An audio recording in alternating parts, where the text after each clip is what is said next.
Greetings everyone, welcome to our Diablo 4 Helltide guide to get the most out of your Helltide events. So the number one resource we're going to be using throughout this video is going to be Helltide Tracker or helltides.com. And what this is going to allow us to do is it's going to give us the specific spawn for the different Helltide chests. And it'll also not only give you the different spawns for the Helltide chests, but it'll also give you guys all of the different events that are spawning in throughout the map. So we just completed our first mystery chest here in the sub-region by Gale Cool, and now we're going to be moving on to the second region that is right up the way. And the mystery chest location is going to be right over here. So now after you farm up your 175 cinders for your first mystery chest, you want to head right to that mystery chest, open that bad boy up, and then you want to, for this instance, since the Helltide chest is right over here, we're going to head to the Iron Wolf encampment.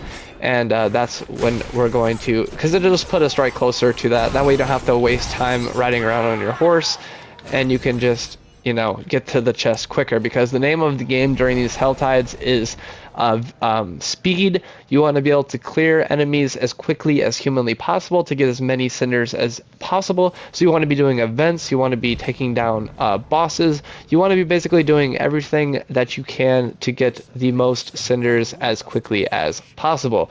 And the easiest way that we found to do that is by doing the events, like we said earlier, killing elites, because they give you the most cinders. If you find a Helltide assassin, you can attempt to kill it, but note, if you're doing it in world tier 3, it will be level 70. If you're doing it at world tier 4, I believe it'll be level like 112 or something like that. I haven't quite gotten there yet, but you want to also be on the lookout for any of these wretched souls or the damned souls or anything like that that is glowing red, because if it's glowing red, that means that it's going to give you cinders. So yeah, definitely be on the lookout for that. As you guys can see, if we get close enough to the mystery chest on the minimap, it'll spawn, or it won't spawn, sorry, it'll pop up on your minimap. So the mystery chest we're after is right here, right in front of us, the chest of mysteries, and it is 175 cinders. So now that we have located the chest of mysteries, what we're going to do is we're going to put a pin not directly on the chest of mysteries, because if you do that, it'll just disappear.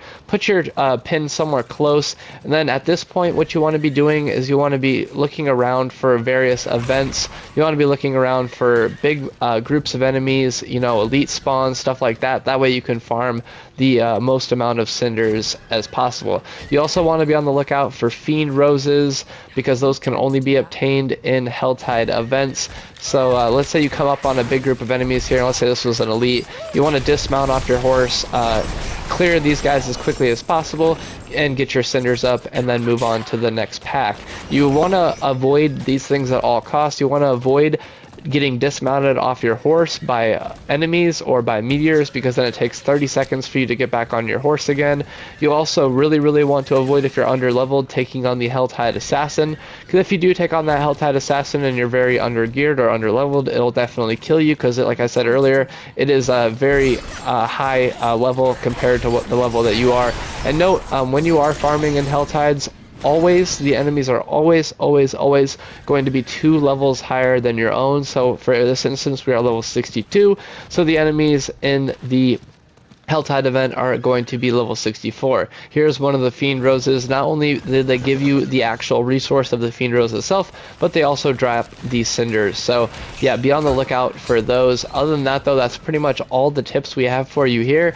Use helltides.com to your advantage, because it is a very great resource. Probably one of the best that we've seen. There's one of those glowing red soul things that we were talking about earlier. It's just a really easy way to get up cinders. If you're missing a couple, you know, if you have like 170 and you're almost 175, then that's when you want to be hitting these, you know, little clickables. You want to be on the lookout for screaming ore veins as well. They look exactly the same as like a glowing ore vein, the one that drops gems, but these ones are going to drop not only you know, the Aberrant Cinders, but they're also going to drop, they have a chance to drop Forgotten Souls as well, which is definitely the greatest resource in Diablo 4. So those are all the tips we have for you for our Helltide farming guide. If this video helped you at all, definitely let us know by dropping a like on the video. That'd be greatly appreciated. If you guys have any other good tips for farming Helltides, go ahead and let us know down in that comment section down below. And with that, man, thank you all for watching. I really hope to catch you all in a future video coming out soon. Stay safe, stay happy, and last but not least, stay gaming, Lion Gaming Crew.